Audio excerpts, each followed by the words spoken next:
Yo, what's good, everybody? Welcome back to another episode of Vitamin C's with me, your boy Adam Taylor. As usual, I'm joined by my compadres. It's messed up, but I'm joined by Tim and Wayne. There we go. Wow, you said that just We don't spits need that out at you. Such vitriol. Like, all right, just join We by don't need these no guys. former introduction. It's just Tim and Wayne. Yeah, dude. Usually it's like my compadres. I can't even remember it right now. You make it hard on yourself. You do. My partners in crime, my compatriots, my compadres, What is my it? co-pilots. Now, it'd be man. cool if you drew the Patriot connection to the. Yeah. Yeah. I mean, I'm not from Hey, you Boston, got man. the Give me a same break. You don't have flag to as be me. I didn't there, know you- but I'm just saying. I didn't know you had the same flag as me, Wayne. I didn't know do. that. Yours is just vertical. Mine's Yeah. horizontal. Pretty cool. Because the Yours- light. I make it because of the light. It's blasting in from Got that you. side. I got So- more. I just couldn't figure out where to get the rest of it so quick because wow, I so mean, red back here. Like We don't want you doing like the whole wardrobe change every time you come on the episode. Just changing the whole wall. Green screen it, baby. Green screen it. I You could- used to do that, right? You used to I have like did. a go past green screen. Yeah, it's Mhm. right here behind me too. I should just pull it up. What is it? One that just goes on the back of your chair? Nah, I have that too, but this is the Elgato. I use a lot of the Elgato products, so it's the Elgato green screen, and I just pull it. It's like a movie screen. Like And you just pull it up from the ground Yeah. up. yes, That's yes, pretty yes. cool. That's I've been dope. thinking about it. Thinking about it. Yeah, no, I've spent far too long getting my office looking the way I want it to look. Got the Feel that. got Dragon Ball Z, you got Jalen Brown, you got Deadpool, you got the Adam So- Taylor NBA sign. It's Speaking looking of fire up in here. Deadpool, I heard there was a new Deadpool coming out. Yeah. Yeah, for real. And apparently it's gonna be what the Doctor Strange should have been, right? With the multiverse of madness. Like this I didn't see Deadpool's the gonna new do the Doctor multi. Strange, so I So guess that means- I thought Oh, it was good, but it caught a lot of people did not like that movie. I liked it. It was good. I like Sam Raimi stuff. I mean, I heard that enjoyed Deadpool it. was gonna air on the Disney the Disney thing. Yeah, not on the Ah. Disney Channel though. There'll be some pissed off parents if it airs on No, the I, Disney that's Channel. what I think. That's what I heard. Well, maybe I didn't Well, hear. Maybe I I, think- was just confused how they were gonna do the movie since Disney owns it. Yeah, Well, with it's Disney tricky Plus, for now. sure. Well, I think it's making its way over now. It's the same thing with like all that stuff. Like Logan's on there and the Wolverine and all Okay. that. And I mean, Has Logan's anyone so watched- good. has anyone There's a watched new the Bill Wolverine Russell coming guy? out. I know we get off tangent. Wait, but- there's another. Oh wait, right? Yeah, yes. yeah. That's We true. just got to have that conversation because I get you guys 3 times a week, so sometimes I just want to be. I'm not saying you're nerds. I just want to nerd. No, I am a nerd. I just I have a wanna nerd Ninja out. Turtles Yeah. tattoo. Oh my all gosh. across I have a my- One Piece tattoo, man. Like, yeah, I got a bunch of I have nerd stuff. I Ninja got like Turtle- Gundams over here. Like, I got the Ninja Turtle Oh my eyes, gosh. it's all good. This is a gaming setup, I man. got- like, the I got- fucking Ninja Turtle. got my weapons. D20. Like, I see. I see. We're I out love here it. geeking it up right now, dude. yeah, it's But, all good. All gravy. yeah, man. So you're not upsetting me. I'm a self-proclaimed nerd. I am not I'm pressed about it. Yeah, I mean, Yeah. me too. I mean, I mean, nerds run the world, dude. Like, I want to they be. do. They always and the cool thing is they always have. Yeah, it's just they weren't cool at that time. Yeah, It just wasn't the trend at the time. Revenge of the now- Nerds, baby. I mean, was Great it a trend? I mean, do we thank Grant Williams for putting it into the limelight? Great way to start the show. Nice way to go into the Grant Williams segment. Let's talk about.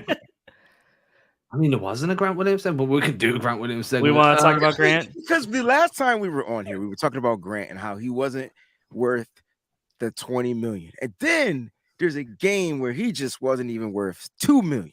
And then I'm telling you, then last night I felt like he was worth closer to the 12 million. Like it's just weird. Why are we getting this seismic wave of Grant Williams? Why is he so inconsistent?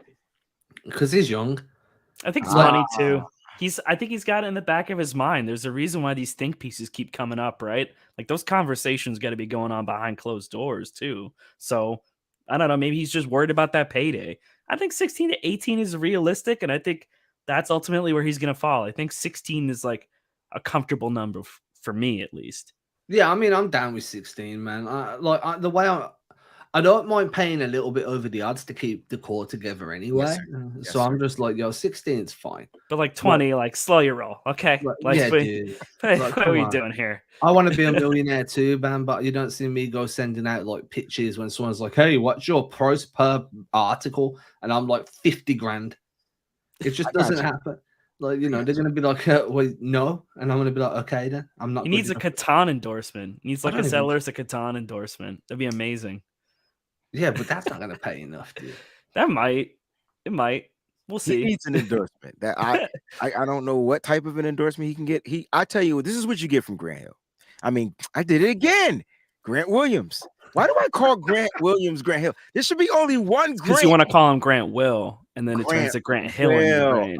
I tell you what, he start dropping 26 a night. I'll call him Grant Will for sure. Grant Hill. Yeah, you know what I meant. But this is what you get from him. I feel like you're going to get the hustle mentality. Like he's gonna give you the energy. I think the night that we had the show and I was sitting there, I texted you and I was like, man, he complaining about the refs and he got the call. Like, dude, you got the call. Like, why are you mad? So you're gonna get that. You're gonna get this this up and down version. As long as he continues to bring the energy and be a good piece for the core, I'm all for it. Is he better as a role player or as a starter is going to be the question. And will he ever make the starting lineup for the Celtics unless there's an injury or something? And I think that's what you kind of have to ask yourself.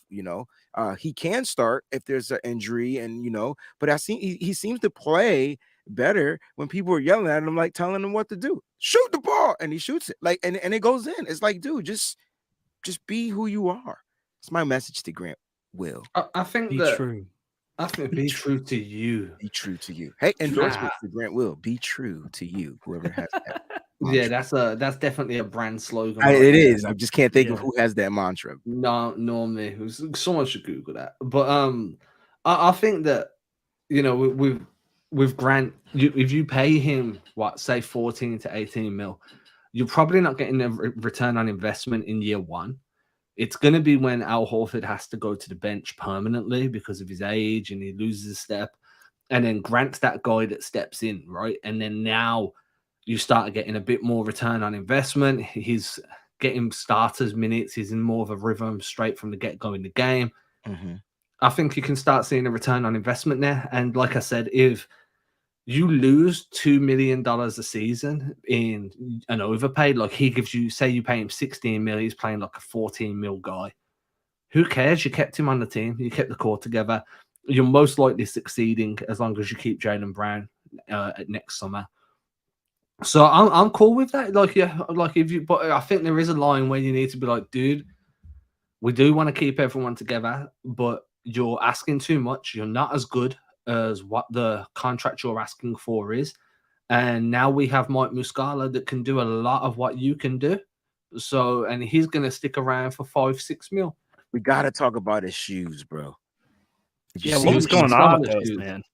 Well, they're like the double plats. You know what I'm saying? Yeah. Back in the 70s, they were the double dick things. And I don't know if he feels like he needs to be taller, if they're more comfortable. But them shoes were thick. The soles were thick. I don't know if you guys got a picture of it. We can show it. But them soles were thick. Let me see. I'm gonna find it now. Let's see if I can find it. Maybe he's dealing with some plantar fasciitis, man, and he just needed the additional support. He did play like that was the most minutes he's ever played in a game in his career. 40, you might be 4 minutes? 44, I think. It was like 15% more. I think that's what Sean Grandy was like. Yeah, it's 15%. I'm telling you, more. man, plenty of fasciitis. Right, no joke, man. That stuff for hurt. big men too, and that for big men especially, that can be a problem. I think it's just like wear and tear, though, right? Like they threw him in there for a bunch of minutes. Then you saw Kornet get more minutes in that game against the Pistons. Good point. But I think they were just trying to balance it out. But I wouldn't be surprised if it was just like a comfort thing. I'm just wondering. I feel like I wouldn't be comfortable in like shoes like that. Who knows? But maybe I don't know. I mean, when you rap as bad as what he does, then I'm just expecting shoe game is questionable too. Yeah, like the whole like dynamic of like how you dress, how you kind of walk and stuff. I'm just like, dude, I guarantee you those shoes were dumbass expensive, right? And of course, like some type of designer. And I can't think because I've gone to like a Nordstrom or one of those stores, right? And they got these shoes, and I'm like, oh, let me see if I could get a pair. They're like $1,000, and they're the ugliest sneakers I've ever seen in my entire life. And I'm like, why do people like these sneakers? They're just super thick. And I think that's kind of what he had. Like that's a lot of like up class designer gear where you walk in and you're like, dude, everything here is ugly. Everything, and it's like. Y'all are just paying the money because it's like It's not even the name; it's the price tag. People are paying it because it's expensive. I got you. Like, yo, how much that sweater run you? 20 bag. I almost bought the Super Mario shoes today. Which ones? The Vans ones or the MCH? Hold on. Pull him up, man. You guys haven't seen the Super Mario shoes? What is wrong with you? I almost bought those Super Mario shoes. They look like Super Mario shoes. They the big red boots that everybody's wearing. Like they're sold out now because I didn't click on the link in time. He was a Pee Wee Herman fan growing up. Oh, wait a minute. Wait a minute. I watched Pee Wee Herman. Like, he's on about Mascara. Yeah. Like, Jay Cruz. I watched Pee Wee Herman. Yeah, but do you reckon Mike Muscala was a Pee Wee Herman fan? I I mean, mean, I'm going to be honest with you, man. Like growing up when I was young, man, I rocked with Pee Wee Herman goes to camp. Herman goes to camp. No, that was Ernest Goes to Camp. Oh yeah, Yeah. Pee Wee Herman. No, When his bike, I loved that movie when I was a kid. Right, and then I stopped watching it once I found out about Pee Wee Herman. Like, yeah, no, that's fair. That's definitely a fair. Kind of gone with the name though, right? Yeah, Pee-wee. Yeah. No, that was a bit risky of a joke. Anyway, not risky as a joke. Or we say pause after we say stuff like that over here. All right, pause. All right. Pause. Time out. Okay, so we've kept these people waiting for 10 minutes while everyone's looking for pictures of shoes. We can talk about the meat and potatoes, the elephant in the room. Okay. The biggest news of the day. Joe Mazzulla is now the permanent coach of the Boston Celtics. Ime Udoka is no longer with the organization in any capacity. That was announced by Chris Mannix earlier today. How are we feeling? Like, I know people sit on both sides of the fence with this Ime Udoka, like whole issue, the saga, however you want to kind of word it. I try and be very hands-off-ish. Like I don't work for the organization. I don't know everything that happened. All I want to say is Joe Mazzulla's done one hell of a job since taking over. He's the Celtics are a top 5 offense, top 5 defense, top of the Eastern Conference. Some of the best offensive basketball we've seen from them in the Jaylen Brown, Jason Tatum era. Some of the offensive sets they run are great. Defense has really come on, but I think Robert Williams has a big part to do with that. The only thing I've got as a downside here is I'd like Joe Mazzulla to be calling more timeouts. That's a small thing. What's up, PG? Hey, PG. Howdy, PG. Who's the coach? He's oh my gosh, I'm drawing a blank. Coach Spurs. Popovich. He lets his players play and work through things. To an extent, but he'll still call a timeout. But Stevens was bad at this too, though, right? Like, yes. Stevens was bad at it, and so was Ime too, to an extent. So like he was a coaching assistant under both of those guys. So like I think that kind of just sort of stuck around a little bit, more so with the Stevens era, because he was the only guy who was a carryover from both of those assistant coaching staffs. He was an assistant for Stevens and then an assistant for Udoka. So I think it is nitpicky. I think sometimes it's great when he doesn't call a timeout, and then all of a sudden the team figures it out. I think that's a good experience thing, because if you're ever in a situation where you don't got the timeouts, like, you can trust yourself to get through it. I love the soundboard. That's fantastic. I love it. So, I mean, that's something there, but I mean, there's something there, but can you got to see it from another point of view as well? Like, if the team this doesn't really happen with this team, but if you look at it like, this team comes out flat in the first 2-3 minutes of a game. Okay, I see. And now all of a sudden, you really need a coach to call a timeout, light a fire under someone's ass, make some changes. And if somebody's sitting there not really doing that, if they're like, nah, dude, I'm not, I want to let these guys play through it. And before you know it, you're in a 15, 18-point deficit midway through the first, and now you've got a mountain to climb the rest of the game. Is it really worth letting these guys play through it all the time? I think I got to give you because I think your point is spot on, right? And I think both of your takes on it. I'm going to try to find the way in the middle. I feel like none of that bothers me, for the simple fact that he's allowing his players to work through adversity, and he's also learning on the spot. So like when you get to the playoffs, then it might come to a truncated time where, you know what, Adam, what you said is true. You know what? My players are flat. Timeout. Let's get them Let's get them resync. Let's get something going. Let's get a play that's going to get us a basket and get them into some type of a rhythm. And I feel like that's what he's been doing. I have one issue with our new coach. Just one issue. And it's an issue that burns me up. So there's been numerous times this year where the team is like struggling, but they go on this run, and then like it's almost close, and they look like they could pull away with the game going into the fourth quarter, and he benches Jason Tatum. And the moment he benches Jason Tatum, that other team, goes on a crazy run. You put Tatum back in, and it's just no coming back. And I feel like the majority of our losses this year have been because of that adjustment. I'm not saying to play Jason Tatum for 48 minutes. It's not what I'm saying. What I'm saying is if your team gets hot and they're on this trajectory, you coming out of that timeout going into that fourth quarter, leave Tatum in, let the team gather a lead, then remove him for 2 or 3 minutes so he can go back and get a little break and then come back in to try to close out the game. That's the only issue I have with our coach. Other than that, he's the best. He's the best coach in the league. You can't tell me he's not, because the team has the best record. I think that's a fair point, right?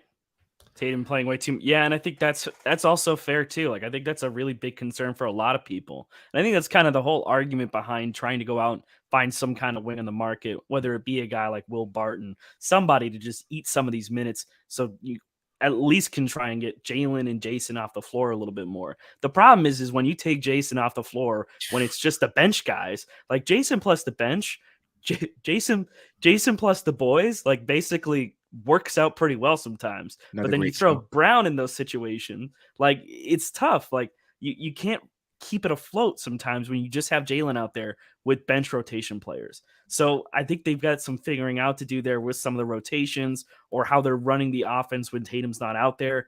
But are you saying like specifically if they call like a timeout and they pull them out towards the end of the third quarter and then all of a sudden that run goes away? Or are you talking to start off starting the rotation? Fourth? Their normal rotation is to start the fourth with Tatum on the bench. Yes. Yeah, because to keep them fresh towards to close out. Yeah, because when you need them in the clutch, yeah. And I understand that, and normally that's fine, right? But there's what was the game?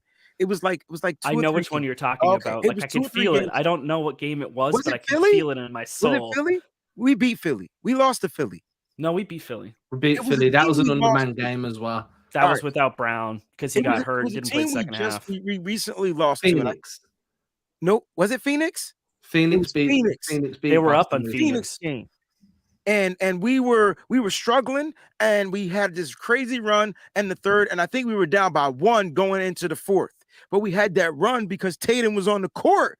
And so the typical rotation, and I agree with Jay Cruz, Tatum is being used way too, he's overexerted. I get it, but he had to play. He had to continue to play because the moment he snuck that rotation in there, bro, we could not get a bucket. And then it was just like, oh my gosh. Then when you put him back in, it was too late. And we didn't lose bad.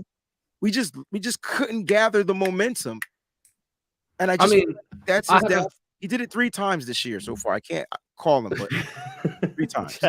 See, I have thoughts on this, but whenever I say them, I get chewed to pieces on social media. Because I know what it is. I know what he's talking about. I know what you're about to say. The thing for me is the reason things start to go a little bit awry when you take Tatum off the floor and you keep Brown on is because Brown he's not a high level playmaker.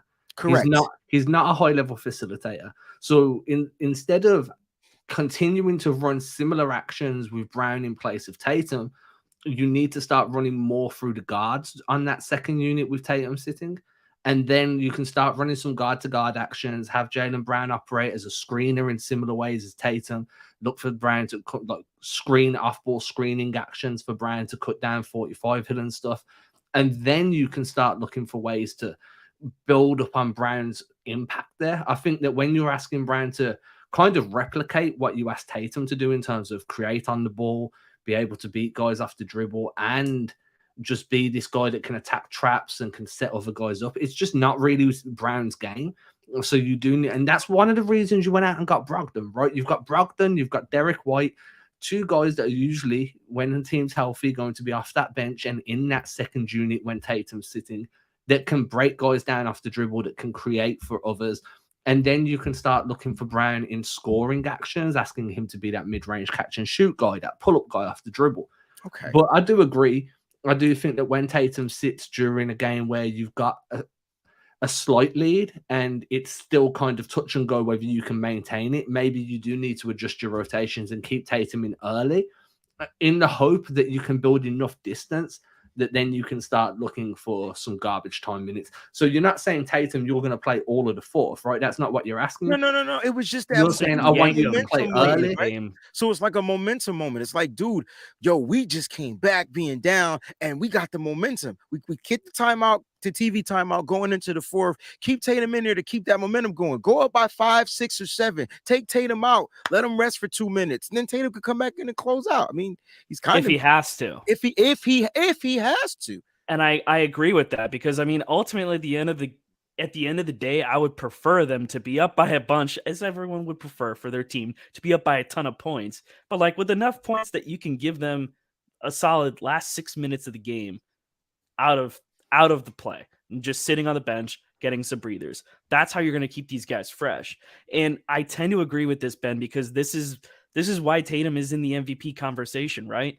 Like if Tatum was not such a workhorse and an Iron Man, like they literally created an illness for him. Like, oh yeah, he's sick with an illness. And even then, like Gary Washburn's asking him in the press room, like, yeah, so like sounds like you were like pretty sick with some like non-COVID illness, huh? And he was just like, yeah, really sick. Like, like so sick I'm playing a full game the next day.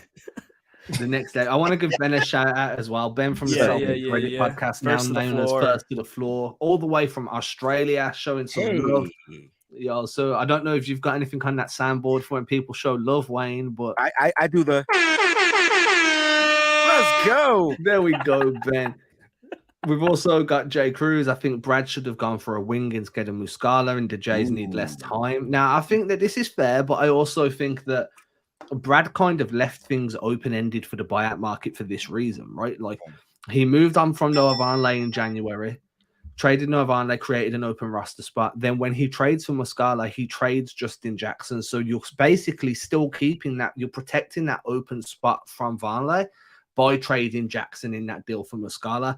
And then I think Brad was like, hey, there's going to be Terrence Ross, there's going to be Will Barton, there's going to be Danny Green. 2 of those guys are off the board. Can you go for Will Barton? Maybe.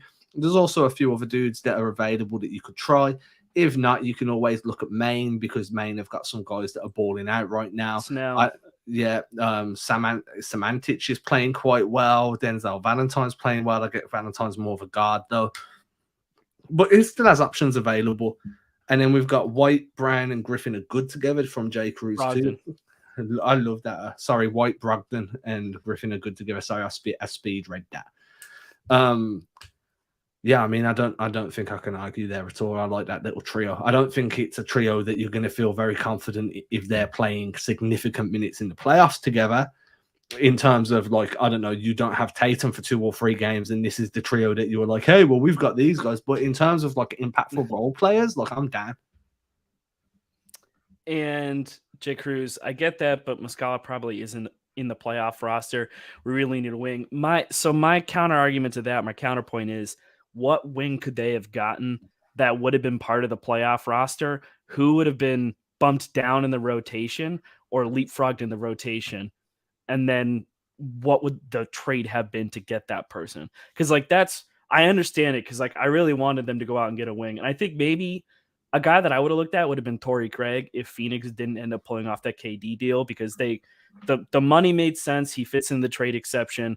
Like, he's an expiring contract. That would have been someone that I probably would have gone after, and who would have been available, assumingly. But based on what was there and what they were able to deal in order to get Muscala, I think that's fine. And again, they've got an NBA player in Tony Snell. And like, you're talking about a guy who's going to be what? Your 10th, 11th guy in the rotation. Like, Muscala is good because you needed a big man who could play with all your centers, who can stretch the floor. He gives you 3-pointers. He shoots them at a solid clip. He's a good veteran. He's clearly a good locker room guy. And if you're going to be able to give him rotational minutes, that means that you can rest Al a little bit down the stretch, that's perfect. That's all you need from him. You needed a floor raiser and you needed like an NBA guy. You just needed someone to eat some minutes up, and they got someone in Muscala for a really low price, so I won't complain about that. I do get the wing concern though, but it's not like one or the other. Like, you kind of have to pick and choose what's going to be available, and you need two teams to be willing to do that deal. And I'd love for you to throw out a name that you think would have been a good piece to like go out and get, because I'm just curious like who you had in mind. I like Jashawn Tate, just so we're aware. That's true too. You mentioned him before when we were talking about potential targets. Yeah, I mean, I like Jashawn Tate. Jay King from The Athletic was the guy that kind of put his name out there. A bit of an undersized guy. Everyone was like, "Oh, he's a small big." I'm like, "But he's a big wing." You know what I mean? He's multi-skilled. He's diverse in his skill set. He can handle the rock a little bit. He's not going to be a ball handling wing, but he can play the four. But I think that when you look at what Jashawn Tate could have gave you, and then you look at what Mike Muscala gives you, then you do Mike Muscala every time. The price was lower, the impact's higher. He fits the system straight away. He's a 5-out guy. I'm fine with it as long as they find somebody to add. I mean, I upset everybody the other day when I was like, "Yo, let's just remember Carmelo Anthony's a free agent still." And like, that's a guy that they might look to go after, and it won't cost them much. And then and you get your wing, right? You get your big wing, and the one thing you're going to get, you won't get any defense from him, but you're going to get him to spread the floor, shoot the ball. It's kind of what you want from Carmelo Anthony, keeping the ball rotating, and then if he's wide open, shoot your shot. And that's a good piece. That's a good piece to look for. I still thought in that buyout market they was going to get a guy, and like you guys mentioned, Barton might be the guy, because now you'll get 3-point shooting, you'll still get a little defense. That might be a guy that they look to go after. So we just got to kind of wait and see. The good thing is the Celtics keep finding ways to win. And so it's like, do they really need a piece? Do they really need this? But when you start talking about the minutes and the management of your Jason Tatum and Jaylen Brown, like the injury and all that type of stuff, how he's going to be when he's going to come back, I'm sure it's going to be a little bit of a struggle. He's got to get into a rhythm to get his shot back. I kind of like what the Celtics are doing. I think Brad is doing a great job. I'll get shot for saying this. He's doing a better job than Danny Ainge was when he was here. The only thing Danny Ainge did was hire Brad and get us KG and Ray Allen, and we won a chip. He also drafted Tatum and Brandon Smart. Yeah, I give him credit for that. I mean, did he do that, or did he have people anyway? That's fair. No, that's fair. Like, you could say Mike Zarin had something to do. He's part of that, and you're right. You're 100% right. But when it comes to managing everything and putting it all together, like, Brad clearly has this general management thing like under wraps, man. He's doing a really good job. So he gets credit. Wait, I got a round of applause. He gets credit, in my opinion. It's like the Jimmy Kimmel. Back to our coach, though. Like, he's doing a great job. Youngest coach in the NBA, right? Youngest coach, the All-Star game. Like, this is amazing. And Wayne's already getting shot. I mean, it's kind of a big thing. It's a little... I will say that Brad definitely has a better read in the locker room. I think that's clearly when you talk about chemistry and stuff too. When you say that, it's so weird because as a coach, I felt like he sucked at managing the players. I'm just putting this back up there. Only thing. It's a little tidbit. I felt like he struggled managing players as a head coach. Coaching, because that's what it's all about. It's about managing players, managing their egos, doing all that type of stuff. I feel like he doesn't have to manage egos anymore. Now he can be that guy that's cool in the locker room, like you said, Tim. And I think that's the difference. I think they respect Mazzulla. I think they like him. And I felt like they liked Udoka because you did bring that up. But not to tap into what they say he did or whatever. I mean, whatever. It is what it is. I feel like my take on that whole situation is if they give you a set of rules and you break the rules, then you got to deal with the consequences. I'm going to leave it at that. And so he's out. Mazzulla's been in. I'm so glad we can scrape that interim name off of him. And he's now the head coach. And watch him continue to grow with a young team. So you got a young coach growing with a young team. Celtics are looking to build this dynasty. They're not looking to just win a championship. They're looking to win championships. And so watch how they do it. Watch how they do it, and then watch other teams start to follow suit. Trendsetters. I will say this. I just want to push back a little bit. I think that Brad Stevens in his last few years as head coach struggled to manage the players. I agree there completely. Okay. What I will say is that in his early years, that guy was squeezing every last ounce. Okay, and you're right. You know, like Isaiah Thomas comes. Right, he's a because I didn't think about the players we had before our players. What did he say? You're right. No, he was working. Lewis that is a regular. bro. You're right. Lewis is a regular over on the pregame show, so I know him, and he also hops in on Garden Report. Although I'm not like obviously on that. He said, "Who brought in yet. Brad?" Yeah, I mean he's got a point, man. He's got a point. And what I would Lewis say with don't this play. That's what Lewis. No, Lewis is a good guy. I think in terms of there was a lot of stuff in like turmoil going on with the Celtics towards the end of Brad Stevens' tenure as coach. And like there were definitely some like malcontents in the locker room. Like everything with Tristan Thompson was weird. Like you had someone saying like don't go to Boston, like weird stuff was going on. You had someone saying that to Blake, like Blake, that whole story came out. And then you see Blake here now and it's a completely different vibe. So I don't know how much of that was just Brad trying to manage a situation that was slowly like in a downward spiral and just completely flatlined that season, or how much of it was just on the players. And it just, I kind of just chop it up to a really bad year where they kind of needed to do a vibe reset on that. And so that was a bad on Danny. He had his toe in the Utah pool. Also true. Danny also was tailing off towards the end of his time here. Like let's call a spade. Like some of those acquisitions were not good. And I mean, Thompson. Yeah, Tristan Thompson and Jeff Teague. Those are bad. Tristan Thompson. And like I get it, man. Like when it first happened, I was like, oh, thank God. Like they went out and they got like some really good veterans, and then it just blew up in their faces. Like it was awful. And like I thought it was going to be half decent too, and it just sucked. But like, you know, these are the guys that are supposed to be better than that. They're supposed to know more than me. They get paid to build these rosters, man. Like they should be better. They should know this. I don't want the Celtics nation to feel like I'm taking shots at Danny Ainge. He was a great GM. It's just that at some point, like he got bad at it. Like, and it's okay. He got old. He got older. He got old touch. And the future is now, old man. Where's he? Talk about any NBA player. He was a great player, but at some point he got bad at it. Yeah, I mean, mother time caught up, right? Is that what we say? Mother, I think that's the word. Father time. Father time. Mother nature. Mother nature. They both doing numbers on him. This is why we like to do the show live. You're gonna get what you get. It's raw. Brad equals great player development coach. It kind of fell apart once the stars arrived, or you got to assign some blame to Kyrie. That's fair. I think that season where you had Hayward back, you had Kyrie, it was the Marcus Morris season, the multiple players only meetings, one on the plane on the way. I think it was back from LA. That whole season. That was Tatum's rookie season, Adam.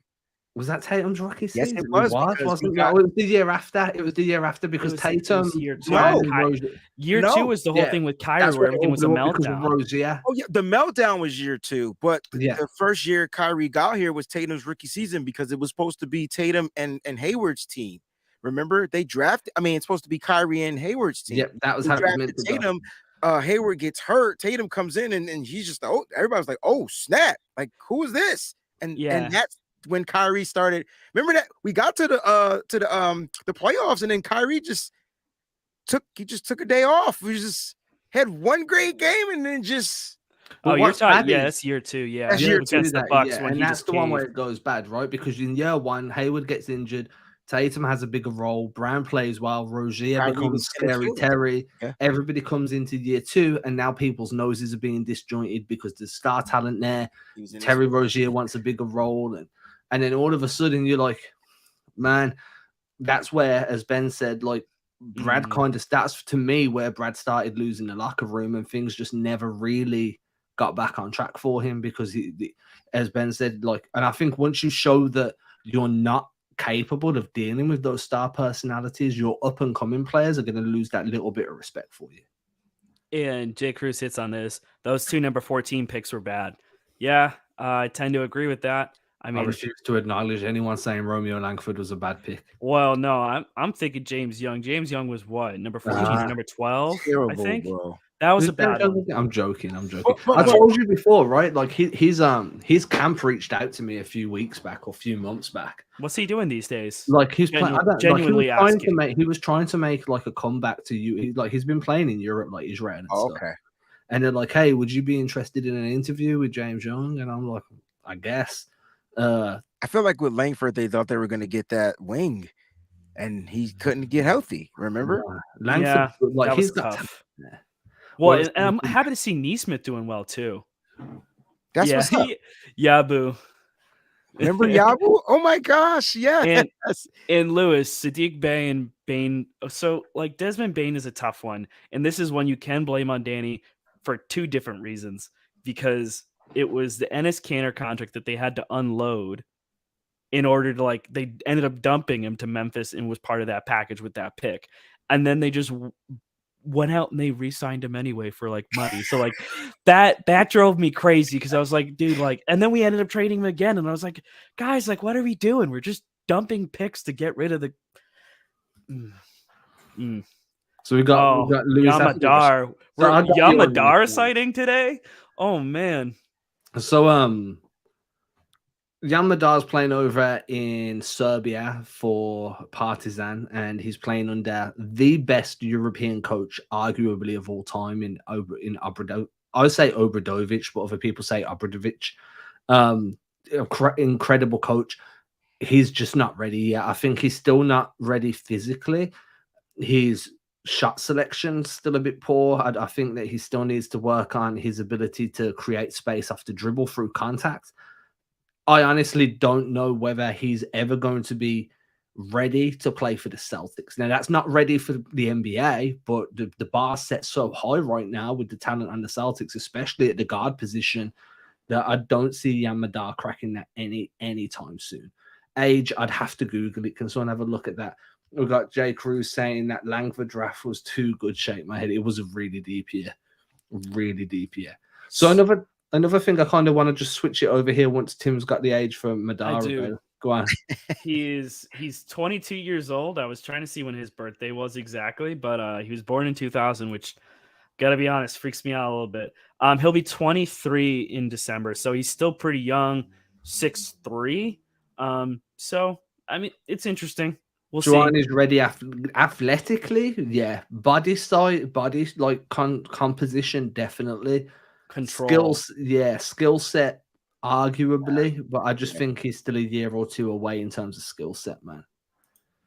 Getting close. I mean, you can't be an NBA bust when you've never played in the NBA. He was just a draft and stash that never worked out. That'd be my argument. So I do want to kind of move on. I had one more talking point I really kind of want to hit on, and that's because Tim did the work to go and pull the data. He pulled the data. Data. Tomato. Potato. So Tim, I'll let you do it. I mean, we did have some other bits we can hit on that on Sunday. So yeah, it's not the worst thing in the world to have too much stuff to talk about. What are we gonna do? So I know you went and pulled the data for the strength of schedule. Yeah, Wayne, this live thing was great, huh? We can't edit. Yeah, it's fine. It is what it is. You live with it. You get used to it. But so yes, we're not going to briefly mention how Jason Tatum is going to cook in a 3-point shooting contest. I hope so, man. I mean, he we looked could real talk about comfortable. He said on his post game he's already been practicing. They had the rack out, they had the timer on. He was like, "I'm feeling pretty good." Looked like he was practicing the other night too. I mean, he was stepping into him, man. Yeah, there's a couple that he had that were just real live when you got defenders. That's all part of the mathematics of your shot. Like, you know what I'm saying? You got people in your face. It's gonna be tough. It's gonna be tough. I think money on Dame is fair. I think that's a fair point. I think Buddy Hield as well. He's got that quick release. I feel bad for Anthony Simons, who they subbed out, and now Julius Randle is going to be taking his spot. So that's just shooting weird. Threes? Yeah, I know. Like I don't get it either, man. Do you have like a horror button on that? Like a dun. Oh no. I don't. I got dogs. I got stuff. I got this. What the hell is that shit? Oh God. Okay, yeah, I got to keep that in the back pocket. Okay, yeah, that's the best one. That's the best strength of schedule. So I was just curious. I wanted to pull it up and kind of see what the rest of the season was going to be looking like for the Celtics because, as we saw with the Bucks game, the East is really, really close with those like top 3 or 4 seeds. There's only a few games they're jockeying for it right now. I think still the Celtics have, as of right now, still have the tiebreaker over the Bucks for the East, and they have 1 game on the Bucks. And then the 76ers are 3 games back of the Celtics, 2 games back of the Bucks. And then you get the Cavs 5 games back. And so basically seeds 2, 3, and 4 are only separated by like 2 games. So it's going to be really, really close. With that in mind, I pulled up the schedule. I wanted to see what we had. And this is from Tankathon. Very good site if you're not familiar with it. I got very, very acclimated with it during the rebuilding years. So keep it in the back pocket. So for the Celtics, they've got 23 games left on their schedule, and you're looking at the 10th strongest schedule left based on their quality of opponents. For their toughest opponents that they've got left, they've got 1 game against the Bucks, 2 games each against the Cavs, the 76ers, and the Knicks, and a game against the Nets and the Kings. And then for the weaker opponents, we've got the Rockets once, Spurs, Pacers, Raptors, and Trailblazers twice each, and then the Wizards game. So that's what they're looking at. I don't know what the order is, but point being is like that's what you're looking at for the rest of it. Now for the rest of the East, in terms of the teams that I mentioned, you're going to be looking at Milwaukee, who is 11th in terms of strength of schedule. They're right behind them. And then Cleveland is actually going to be a really, really weak schedule in terms of strength of schedule. I think they're 27th out of the league in terms of strength of schedule. So like they're right there. And that's kind of what you're looking at. Philadelphia actually has the strongest strength of schedule. So they've got the toughest way back. They are first in terms of strength of schedule. So they're going to have it really, really tough towards the end of the season. So with that in mind, like at least like the Bucks and the Celtics, because of where they're at right now, they're that close. But does Cleveland scare me? Yeah, I think I might have talked about it on pregame the other day. But Cleveland worries me a little bit just because of their length. I think just the way that they've got their bigs. Donovan Mitchell is having a career season right now, in my opinion. Like he is so good, so much better than I thought he would be there. And he's just having like a renaissance year right now. Granted, like he's young. I still think he's a very capable player. And I thought he was a very capable player in Utah. But I think this new environment, the talent that they've got around them, the bigs they've got between Mobley and Allen, like Cleveland poses a lot of problems. I do want to see them face off at full strength with Celtics because both times I don't think they definitely didn't have Rob. I don't think for either of those games. I think one of those games they didn't have Al either. So like that's a tough opponent for a lot of teams. I just want to see how the bigs match up there, but it's a foot race. It's going to probably the 2 teams that worry me the most are going to be the Bucks and Cleveland. And I think I know this might sound like a hot take, but I think I would worry about Cleveland more than Milwaukee because I think they have Milwaukee's number in terms of defending Giannis. And a lot of it is going to kind of depend on how good Middleton and Holiday are. Because Holiday cooked him the other night. Yeah, but in fairness, a lot of Cleveland's upside is how good Garland and Mitchell are. Yeah, but I think their bigs pose like massive problems. Yeah, but I'm like, okay, so they're like Jarrett Allen. I'm a big JA guy. I think he's one of the better young rim runners in the NBA. He can alter shots, he can run, he can screen, all that good stuff, right? But Robert Williams does exactly what Jarrett Allen does, but better. But he can't stay on the floor. But he can't stay on the floor. And that's the caveat, right? Who remembers Vincent Poirier? Let's go and get Vincent Poirier. I remember Vincent. Oh my God. Let's go bring Vinny Sex Pants. Where's Vinny Sex Pants at? Or Vitor. Let's go find Vitor. Vitor Favorani? Yeah, oh my God. Now, but seriously, like I do agree. I think Mobley's a real tough guy. One of the things Cleveland were doing earlier in the season, I haven't watched them as much lately, but they were putting Mobley in the corner because then it was just such a difficult decision on, hey, do we leave Mobley open to shoot threes?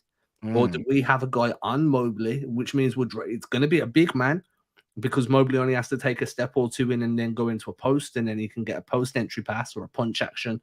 So they put Mobley in the corner to take your dynamic big, your dynamic defending big, in this instant Horford, out to the corner, and it just opens up the paint so much more for when you want to have that Donovan Mitchell drive or a screening action where you've got Jarrett Allen as the roller and your tag man, who would usually be Horford, has been pulled out, and now your defense has to sink back to try and deal with that Jarrett Allen role. So that's what they did. They were really good at using Mobley's like scoring threat from the perimeter as a way to create actions for Garland and for Mitchell. And if they do that consistently through the playoffs, and it's a Boston Cavs series, I'm going to be really interested to see how Mazzulla kind of like schemes against that and tries to keep them from putting Mobley in areas that's really going to pull that defense. And that's why having a big like him that can play above the rim, that can play off the bounce, that can play in the post, that can score threes, like a unicorn type big like Mobley, it just gives you so many diverse options, man, offensively. Who we got? Sorry, I'm reading all these here. Yeah, I was reading. We got Jay Cruz. What you guys think about Love as a buyout? I just don't see the need for him. I think Not if anymore. they hadn't have got Muscala, then yeah. I think it would be a wing if we can buy anybody out. It'd be another wing. I think it's Golden State or Miami where he goes. I think Golden State or Miami. So Louis says, I'd like Love. He's going to kiss LeBron, I bet. I think if the Lakers were in a better position, maybe, but I think he had enough of the LeBron experience. It was not kind to him. But it was tough in Cleveland for him. I think that, I think Love would have made sense if Muscala weren't there, as Wayne said, but if Muscala is there, I don't see a need for him. It needs to be a wing. Right? It has to be a wing. It has to be. And if it's not a wing, it's nothing. Yeah. And they need another body. They need someone to eat minutes because you just don't want to be in a spot, man. Yeah, that's the main thing. That's the main thing. Or it needs to be like a guard that can slide up to the free because he's just super athletic. Yeah. Right. Like a Javante Green type guy where I wanted him again. But like what I'm saying is, could you not use JD Davison in a Javante Green role and ask him to play up a position for a couple of possessions a game just to give you that vertical spacing off the bounce? I think it's more of his experience though, right? So it's like you're asking. I think that would be the only downside. Young kid come in, tell him to switch his role. I don't know. I think they want to. We're 23 games from the playoffs. Mm-hmm. Do you really want to be experimenting right now? I mean, Ben's got a really good point waiting on Stanley Johnson. He might be the one that's okay with no. It's him or Barton. And Lewis, there's no news on Barton yet. It's weird because even days before the trade deadline, there was already we talked about it, Adam. There was already rumors about him and the Celtics having mutual interest, and then it's been radio silence. So I don't know if they're just working on a buyout or what. But it is very, very interesting to see that kind of situation develop. And Stanley Johnson, I think, would be another body. I think that's a good one. And he's on the younger side too. So, which is not super young, but he'll have fresher legs. Yeah. He'll be able to get out and run. Henzo is a new commenter in the chat. Can we give him a nice welcome, please? Absolutely. Howdy, man. What's going on, Henzo? What's popping, bruh? H to the Henzo.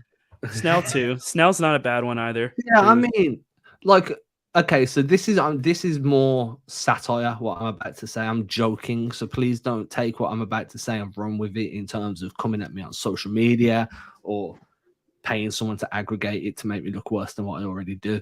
But during the offseason, we had at Celtics blog, we had a fantasy week. Do you remember this? Where it was just imagine a scenario and then write about it.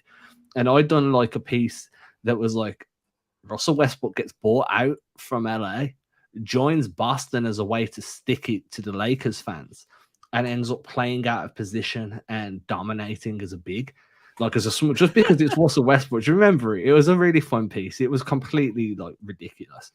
But is there a world where you could see Westbrook slide up to the free? I don't know if you can see him slide up to the three. I mean, he's got the athleticism, dude. Westbrook. Russ. For Russell Westbrook on what team? I told you it was a joke, dude. For the Celtics. I forgot. You did. You said at the very beginning, you gave me the caveat. I said this was satire. I heard it, but when I heard Russell, man, listen, I was Russell Westbrook's biggest fan. Ain't ever gonna live that down. Never. Never. No. Go on, you was Russell Westbrook's biggest fan. I was his biggest fan until he just couldn't do anything anymore. I mean, he had a good season once he started coming off the bench, right? His problem was he was playing on a team with no spacing. And I'm not making a case for Westbrook in Boston. I think Westbrook is. But why not? Because where's he going to play? That's what I'm saying. The only way you'd give Westbrook a place is if you slide him into a 3 or a 4. Nah, Peyton Pritchard would be so mad. Yeah, but that would be the point. He'd be like, "You what?" Nah, it'll be Lakers fans when Westbrook gets a chip this season and LeBron goes home. Oh, and that's also like where it's like, hey, okay, Peachy, sorry, I know Peachy's a Lakers fan. She gonna be tight. Yeah, I'm just saying, right? I'm just out here saying, like, stranger things have happened. Ideally, I think that if you can't find anybody on the buyout market, you go to Maine. Yeah, You go and look in Maine. And then when we're talking about the strength of schedule, I honestly don't think that makes much of a difference at this point, just because the Celtics have so much depth this year. I think, and then if we're talking about the biggest threat in the East, I still think it's Milwaukee. Like, I think Cleveland are there, but I think Cleveland is still a year away. They do a lot of nice stuff, action-wise and scheme-wise, but a lot of their guys are young. Donovan Mitchell was brought in as that piece to kind of tie it all together, and I think that's going to be the way it should be. Like, you know, he's going to be that lead guy, but they're just a year's worth of experience playing together away from me taking them seriously. And that's cool, but I feel like I'm with Tim. If Boston had to face them, they would give us the biggest problems. It's because of the scoring ability from Mitchell. It's what Garland can do. He can score and distribute the ball. It's their bigs. It's just they were a problem game one, and they'll continue to be a little thorn. We would have to really be on point. Now our team is like a well-oiled machine right now, and so it'll probably be a different thing. But Adam is definitely the GOAT, Uzi. I still feel like they would be a problem for the Celtics. They're young, they're fast, they hungry, match up well, and they're hungry. But you're right, Adam. Experience is what probably would keep them out. The good thing about the Celtics is they have experience, even in the youngest players on the team, even with Tatum and Brown. They've been to the Eastern Conference Finals a couple of times. So like they understand what it takes to be there. Now it's just trying to get over the hump, and everybody's like out of the East. I really feel like the Celtics need to just put the clamps down and get rid of Giannis. Once you get rid of Giannis, I don't even think Embiid is a big problem anymore. He can't stay healthy. He literally like went on the record like, yeah, I'm playing through like a bunch of injuries. Like, I probably haven't been healthy for like the last month. It's Giannis. Get him out. Eliminate Giannis. I don't want to see them in the Eastern Conference Finals.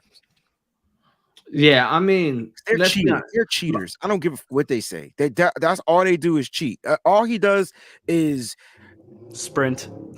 It's like a gallop, bro. It's just ridiculous, bro. And then it's like a 16 steps, and it's no traveling. And I'm just like, what do we do?